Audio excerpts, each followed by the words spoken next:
Have you ever wondered how an art form can be thousands of years old but still feel completely alive and new on a stage today? Well, that's the absolute magic of Indian classical dance, and we're about to dive into how that's even possible. Just take a look at this. On one hand, you've got this ancient, timeless idea, and on the other, a modern performer right now, carrying that legacy into the future. This is so much more than a history lesson. It's a living, breathing art form with rules and stories that have been passed down for millennia. Okay, so what's the deal with the word classical? What makes a dance classical and not, just any other kind of dance? It's not just about being old, it's all about structure, strict rules, and one incredibly important foundational text. And this is it. This is the rulebook right here, the Natya Shastra. It was written by the sage Bharat Muni, and it's basically the cornerstone for all Indian classical performance. It's so important, so revered, that it's often called the fifth Veda. I mean, it lays out everything in painstaking detail: movements, gestures, expressions, even costumes. You could really say it's the DNA of the art itself. This really gets to the heart of the difference. Classical dance, because it follows the Natya Shastra, is a serious discipline. It has specific, codified steps that have to be mastered. Folk dance, on the other hand, is much more spontaneous. It's the dance of the people, of the community, connected to festivals and celebrations, without that super strict rulebook. Now, what's really cool is that while all these dances share that same DNA from the Natya Shastra, they evolved into totally different styles all across India. Today, we have 8 officially recognized classical forms, and each one has its own completely unique flavor. And here's the official lineup. These are the 8 forms recognized by India's National Academy for the Performing Arts, the Sangeet Natak Academy. I mean, just look at the list. From Bharatnatyam way down in the south to Kathak up in the north, you can literally see how one single tradition just blossomed into all these incredible, unique styles, each one soaking up the culture of its home.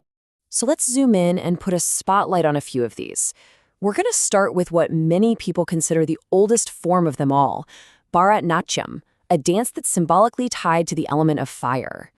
Coming from the ancient temples of Tamil Nadu, Bharatnatyam gets its nickname, the fire dance, because the movements themselves are meant to look and feel like a flame.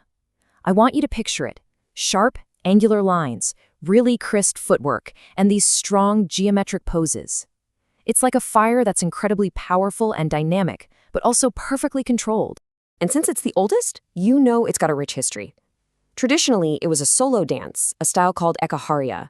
And get this, that means one single dancer tells a whole story playing all the characters. It used to be called other things, like Sadir, before some really important people like Rukmini Devi Arundale led this huge revival in the 20th century that took it from the temples and put it on the world stage. All right, next up we're going from fire to earth. We're just hopping over to the neighboring state of Andhra Pradesh for a dance form called Kuchipudi.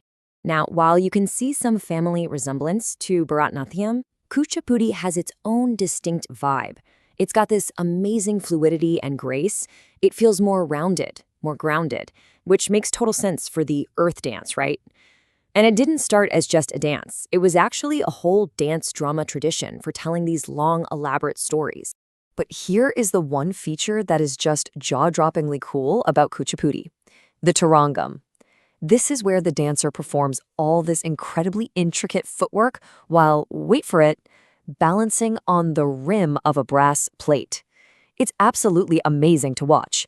The stories are often focused on the deity Vishnu, and if you want to see true masters of this, look up the legendary duo Raja and Radha Reddy.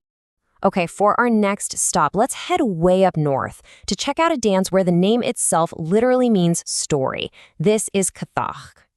So Kathak actually started with these traveling storytellers in northern India. They were called the Kathakars, and the dance became their way of acting out the stories. It's just full of these graceful movements, really dramatic pauses, and these absolutely lightning-fast spins.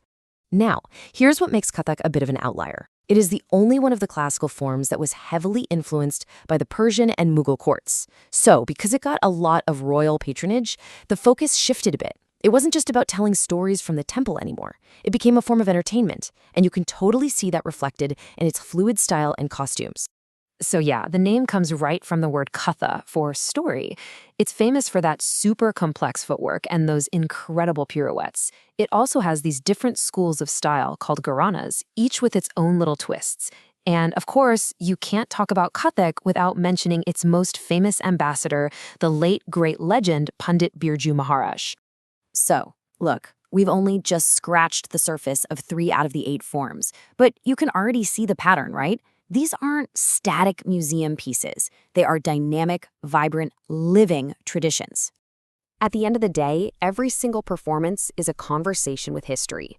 It's this beautiful, unbroken chain of knowledge passed down from teacher to student, directly connecting those ancient sages who first wrote the rules to the artists you see on stages all over the world today. So what's the big takeaway here? Indian classical dance is this profound mix of art, storytelling, and devotion, all brought to life through the human body. We've seen the fire of Bharatanatyam, the earthiness of Kuchipudi, and the pure narrative of Kathak. And that's just the start. The only question left is, which of these ancient living stories will you go out and discover next?